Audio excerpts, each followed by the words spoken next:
Lunch பாக்ஸுக்கு சிம்பிளாக ஒரு தக்காளி சாதம் பண்ணலாம். எண்ணெய் காஞ்சிருச்சு, கடுகு உளுந்து சேர்த்துடலாம். கடுகு உளுந்து பொரிச்சிருச்சு. இப்போ சின்ன வெங்காயத்தை சேர்த்துக்கலாம். 2 வரமிளகாயை கிள்ளி சேர்த்துக்கலாம்.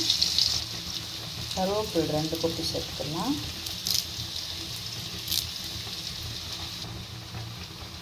மிளகாய்த்தூள், உப்பு 2 சேர்த்துக்கோங்க. எண்ணெயிலே மிளகாய்த்தூள் சேர்க்குறதுனால சாப்பாடு கொஞ்சம் கலராக இருக்கும்.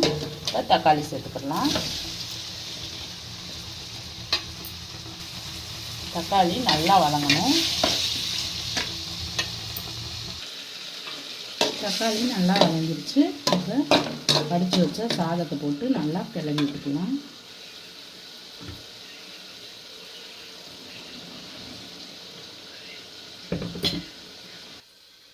சாதம் கிளறி தயார்.